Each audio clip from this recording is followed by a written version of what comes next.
वालेकुम, ईद मुबारक। देखिए मैं इनकी हेल्प कराने के बजाय चले बस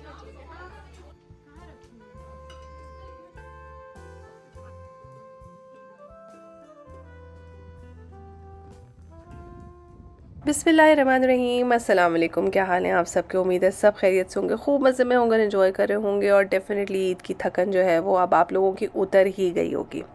हमारे पास ये रेगुलर आम सी जैसी मॉर्निंग होती है, बिल्कुल वैसी एक सुबह है। इस दिन मैं ये सोच रही थी कि सब कुछ आपके अंदर की फ़ीलिंग्स पे डिपेंड करता है, क्योंकि दिन तो दिन होता है, अब उसको आम या ख़ास आपके अंदर के एहसासात बनाते हैं। क्या ख़्याल है?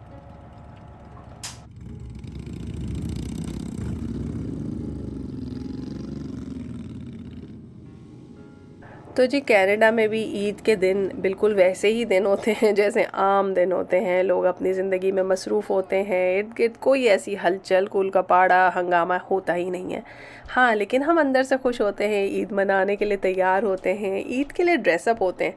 तो डेफ़िनेटली वो दिन बहुत बहुत इम्पॉर्टेंट बन जाता है। तो जी, बिल्कुल ऐसी ही एक मामूली सी मॉर्निंग थी जो हमारे लिए बहुत ख़ास थी, क्योंकि ईद की दावत पे हमारी दोस्त ने हमें अपने घर बुलाया था। अब हम बुलाने के ही शौकीन नहीं हैं भाई, जाने के भी शौकीन हैं, मगर शर्त यह है कि जहाँ हम जा रहे हों वहाँ हमारा दिल लगता हो। तो जनाब, जहाँ पे आपके और आपके बच्चों के दोस्त हों तो वहाँ दिल कैसे नहीं लगेगा, लाज़मी लगेगा, ज़ोर शोर से लगेगा। अच्छा, इस दावत में हम सुपर एक्साइटेड इस वजह से भी थे कि बड़े अरसे बाद जो है वो पूरा ग्रुप इकट्ठा हो रहा था। वरना कभी ऐसा होता था कि कोई कहीं पर है, कोई कहीं पर है, कभी एक फैमिली आ सकती थी और कभी दूसरी फैमिली नहीं आ सकती थी। तो अल्हम्दुलिल्लाह इस दावत पे हम सब इकट्ठे थे। अस्सलाम वालेकुम, ईद मुबारक। अच्छा हुसैन, आप तुम चले जाओ अंदर।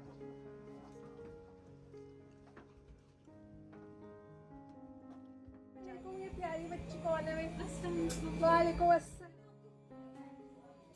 चलो चलो रोशन, सलाम करो। ईद मुबारक, ईद मुबारक, सबको ईद मुबारक।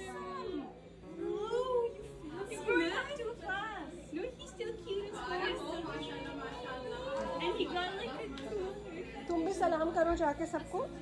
ओए सॉरी सॉरी सॉरी बेटा। अस्सलाम वालेकुम ज़ारा।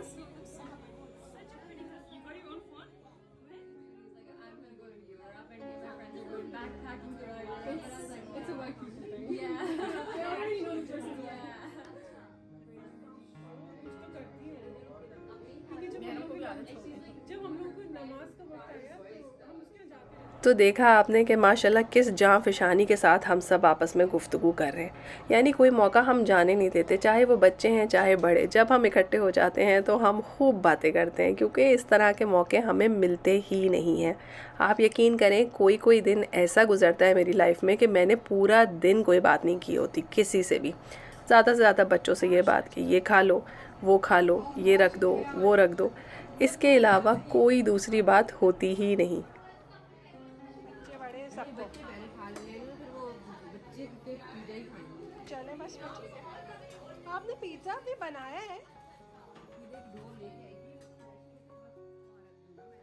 तो जनाब, माशाल्लाह मेहमान जो हैं वो बातों में कभी-कभी इतने मुनहमिक हो जाते हैं कि उन्हें ख़्याल ही नहीं रहता कि होस्टेस अकेली ही लगी हुई है किचन में।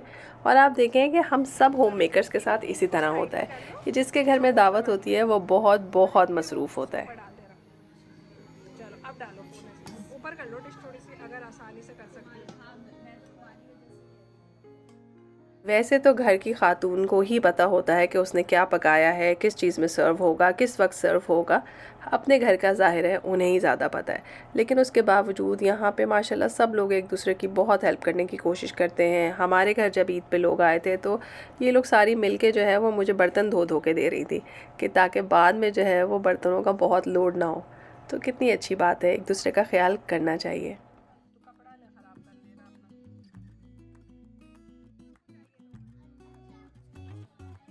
सब बच्चे पिज्ज़ा ले लो।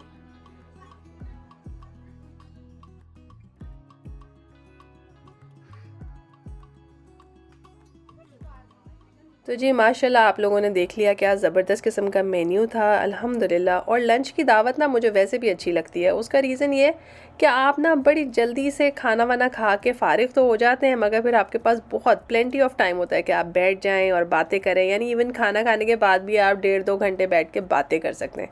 डिनर्स में जो है वो ये वाली सहूलत ज़रा मैसर नहीं होती, टाइम ज़रा सा शॉर्ट हो जाता है।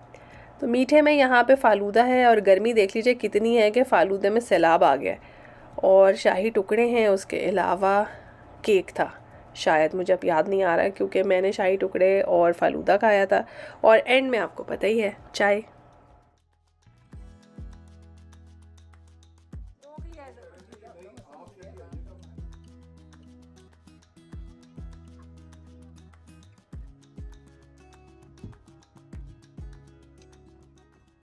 बस जी इस तरह से हमारी जो है वो पूरी की पूरी ईद अपने अख्ताम को पहुंची। सोचा तो मैंने था कि मैं ये व्लॉग थोड़ा सा पहले डालूंगी, लेकिन फिर भी डिले हो ही गया। तो जी हमारा ईद वाला वीकेंड ना बड़ा ही मसरूफ़ था। उसका रीज़न ये है कि एक दिन पहले अरफा का दिन था, फिर साथ में हमारा रोज़ा भी था, बेटी की सालगिरह थी, ईद थी, फादर्स डे था, और फिर 1-2 दिन बाद जो है वो हमारी वेडिंग एनिवर्सरी भी थी। अब वेडिंग एनिवर्सरी आई हमारी वीकडे में, तो वीकडे में तो कुछ करना नामुमकिन है, तो मैंने सोचा कि घर में ही कुछ पका लिया जाए और ख़ुद ही अपनी शादी की खुशी में जो है वो खुश हो जाए। ज़ाहिर है अब ये तो नहीं कह सकते कि आज हम दुल्हन हैं हम नहीं पकाएंगे खाना, तो हमने सोचा हम पका लेते हैं खाना। तो यहाँ पे मैंने पता है बड़ा मज़े का काम किया। मैंने गोश्त के अंदर बिरयानी मसाले का पैकेट डाला, ठीक है, और उसमें पानी डाल के लहसुन अदरक का पेस्ट डाल के मैंने इसकी यखनी बनने के लिए रख दिया। वैसे मैंने कभी ये हरकत की नहीं है। मैंने सोचा कि देखते हैं कि बिरयानी मसाले के साथ जो है वो पुलाव बनेगा कैसे, और मज़े की बात यह है कि अच्छा बना। तो आप लोग भी ज़रूर ट्राई कीजिएगा। अच्छा, यखनी में साथ ही मैंने प्याज और टमाटर भी डाल दिया था, ठीक है। तो इसको आप जितना मज़ेदार बनाएंगे ना तो आपके चावल और पुलाव भी उतना ही अच्छा बनेगा। तो यहाँ पे तो यखनी तैयार होने के लिए मैंने प्रेशर कुकर में रख दिया। अब मैंने सोचा कि कोई मीठा बनाया जाए, तो हमारे पास रेडीमेड केक मिक्स पड़ा हुआ था। उसके अंदर मैंने अंडे, तेल और दूध शामिल करना है, उसको अच्छी तरह से बीट कर लेंगे। और मैं सोची थी कि मैं बनाऊँ पीच केक, तो मेरे पास पीच का टिन तो नहीं था। फिर मुझे याद आया कि मैंने फ्रीज़र में हाफ़ टिन जो है वो फ्रीज़ कर दिया था, क्योंकि लास्ट टाइम जब मैंने पीच केक बनाया था तो टिन बहुत बड़ा था, तो हाफ़ ऑफ द पीच जो है वो मैंने फ्रीज़ कर लिए थे। तो जब ऐसे मौके हो ना और कोई चीज़ फ्रीज़र में से निकल कर आ जाए तो बड़ी खुशी होती है। पीच केक की रेसिपी मैं पहले आप लोगों के साथ शेयर कर चुकी हूँ, ढूंढूंगी कहाँ पे लिखी थी मैंने, तो दोबारा इंग्रेडिएंट्स की लिस्ट के साथ जो है वो डिस्क्रिप्शन में लिख दूंगी, ताकि आप में से किसी को किसी किस्म की मुश्किल ना हो। अच्छा, पीच केक जब मैं रेगुलर पीच केक भी बनाती हूँ घर के मैदे वगैरह से, तो भी मैं उसके अंदर दही और जो पीच के कैन का जूस होता है वो ज़रूर डालती हूँ। उससे क्या होता है कि केक बहुत मॉइस्ट बनता है और पीच का फ्लेवर जो है वो इन्हांस हो जाता है। तो इसी तरह से आप अगर कैन का कोई भी फ्रूट यूज़ कर रहे हैं, अगर वो जूस में डिप हुआ हुआ है तो आप जूस भी इस्तेमाल कर सकते हैं।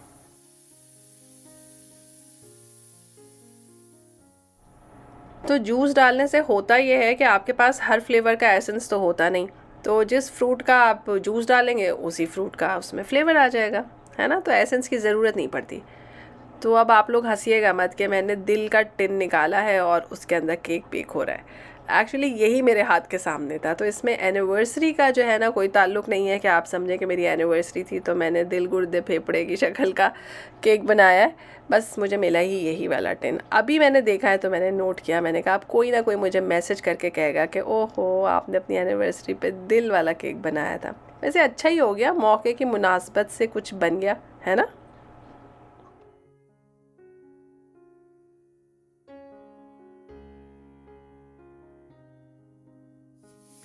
तो बस जी जैसे ही मैंने केक को रखा अवन के अंदर, साथ ही जो है वो प्रेशर कुकर हमारा जो है वो सीटियां बजा बजा के बताने लगा कि खाना हमारा तैयार है। और बाहर देखिए कितनी प्यारी बारिश हो रही है।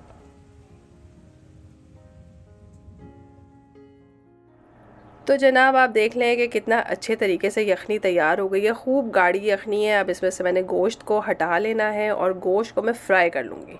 तो मैंने एक बड़ा फ्राइंग पैन लिया है, उसके अंदर मैं सारे गोश्त के पीसेस निकाल लूँगी। कोशिश करें कुछ और चीज़ें साथ में ना आए, अगर आ जाती हैं तो भी कोई बात नहीं, लेकिन मैंने कोशिश की कि ये सारी की सारी चीज़ें जो एक्स्ट्रा हैं वो मैं निकाल लूँ उसके अंदर से।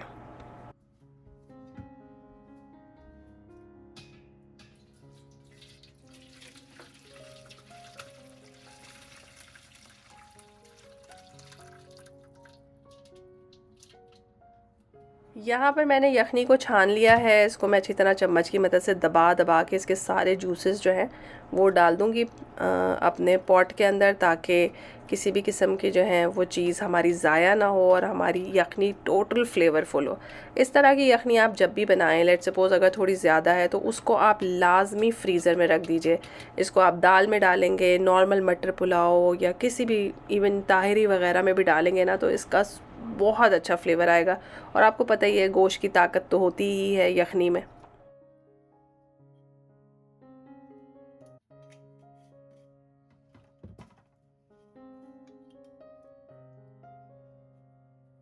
अकेला बिरयानी मसाले का पैकेट कुछ ज़्यादा काम कर नहीं पाया, तो मैंने इसके अंदर गरम मसाला पाउडर और धनिया पाउडर भी डाला। और इस स्टेज पे आप यहाँ पे इसको टेस्ट कर सकते हैं कि इसका नमक थोड़ा सा तेज़ होना चाहिए, क्योंकि जब आप इसमें चावल डालेंगे ना तो ये फीका हो जाता है। थोड़ा सा मैं यहाँ पे सोया सॉस डाल रही हूँ। अब आप कहेंगे क्यों डाला है? सोया सॉस इसके फ्लेवर को बिल्कुल इफ़ेक्ट नहीं करेगा, मगर इस यखनी के कलर को थोड़ा सा डार्क कर देगा। तो बीफ पुलाव में एक ज़रा डार्क कलर के चावल होते हैं ना, तो वो वाला लुक आपका क्रिएट हो जाएगा। बाकी आजकल मैं हर खाने में बहुत हरी मिर्चें डालती हूँ, तो इसलिए मैंने इसमें भी खूब टिका के डाल दी। वैसे इससे खुशबू भी बहुत अच्छी आती है और फ्लेवर भी बहुत अच्छा होता है।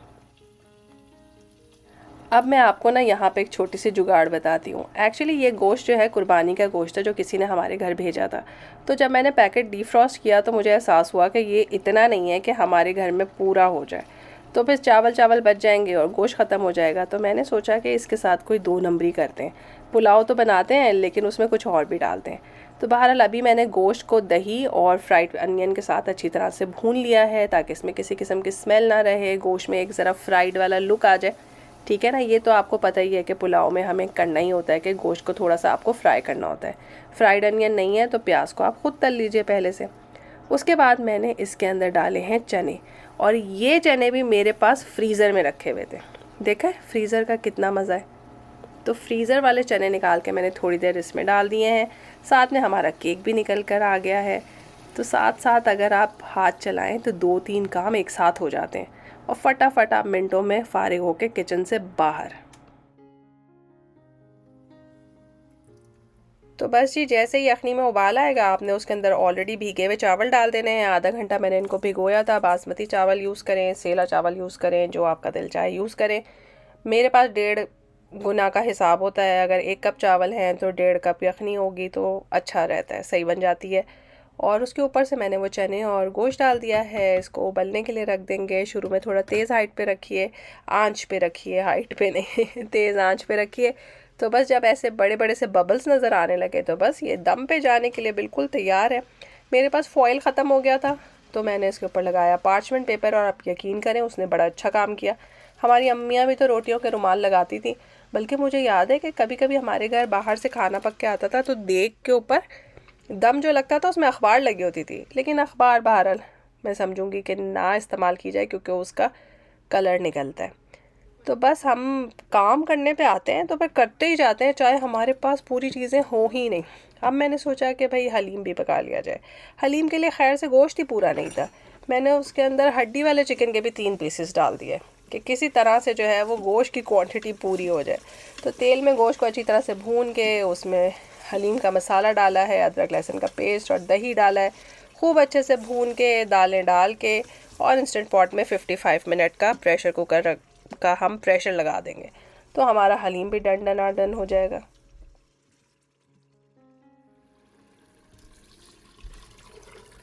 अब कोई कह सकता है कि आज मेरी शादी है ना? कोई नहीं कह सकता। कितना काम किया है मैंने अपनी शादी वाले दिन।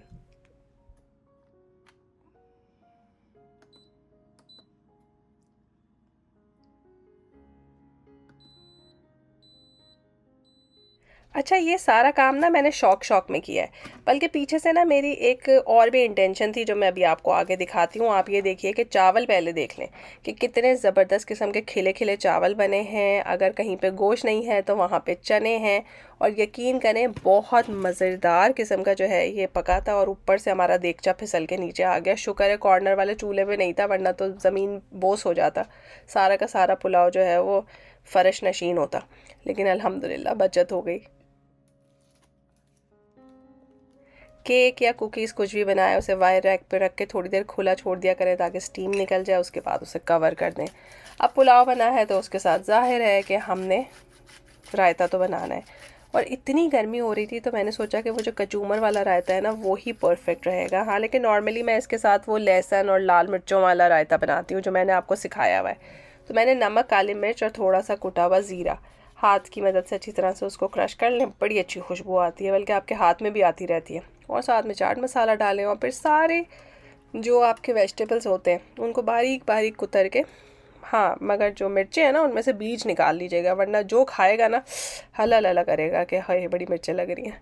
तो बस ये सब मिक्स कर लें तो इतना अच्छा सैलेड तैयार होता है कि आप इसे चमचे से भी खा सकते हैं। मैं तो सोच रही थी कि थोड़े से अगर मेरे पास चने फ्रीज़र में और होते मैं चने भी डाल देती तो ये तो चना चाट बन जाती बहुत अच्छी।